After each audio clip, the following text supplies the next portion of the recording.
He stares at the wall, not because there's something there, but because there's nothing left to look forward to.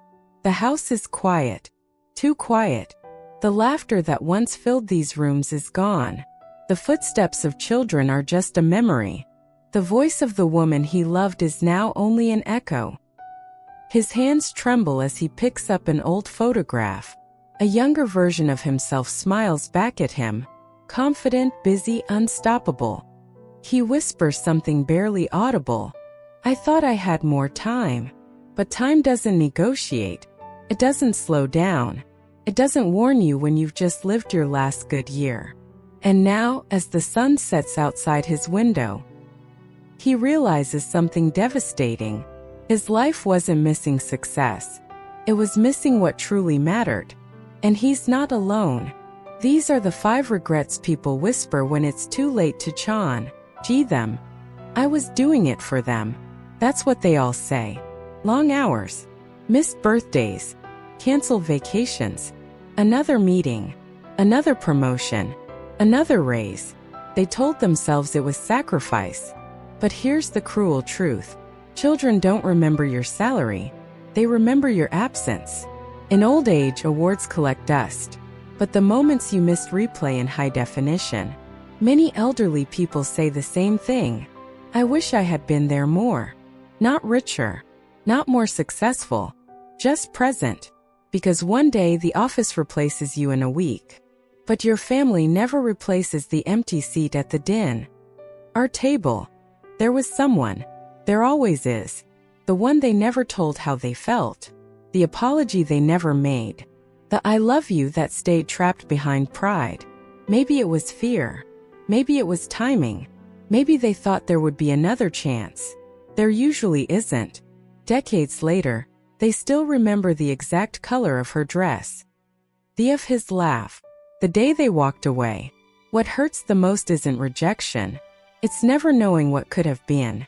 In their final years, many whisper, I should have said something. Love unspoken doesn't fade. It lingers. And regret is heavier than rejection will be. They wanted to paint, to sing, to start the business, to move across the country, to choose the unconventional path. But they didn't, because someone might laugh, because someone might judge, because it wasn't practical. So they played it safe. And safe slowly became silent. Now sitting in a quiet house they think, what if I had tried? Failure fades. Embarrassment disappears. But unrealized potential? That stays. Most elderly people don't regret the risks they took. They regret the risks they didn't.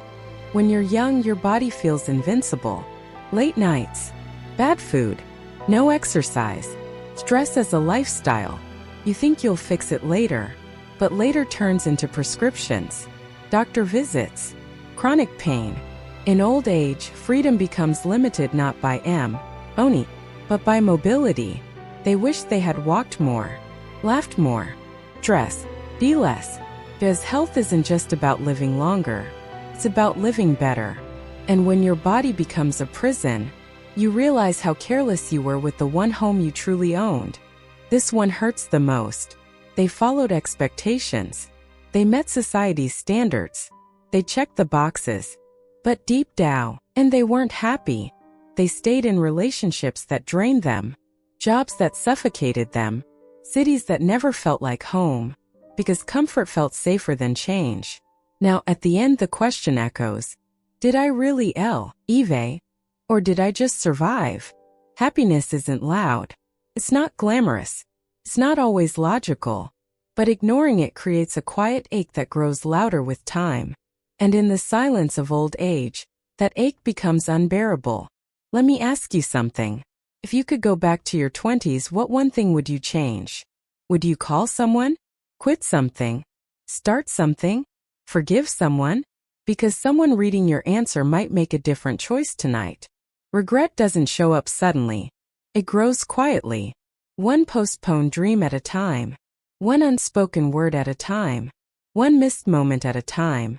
The elderly don't wish for more money. They wish for more courage, more love, more presence, more honesty with themselves. And here's the truth. You are not too young to think about the end, because the end is built by what you choose today. Call your parents. Say what you feel. Take the risk. Protect your health. Choose joy even if it's inconvenient, so that one day, when you're sitting in a quiet house, watching the sun set through your window, you don't whisper, "I wish I had." You smile and say, "I lived."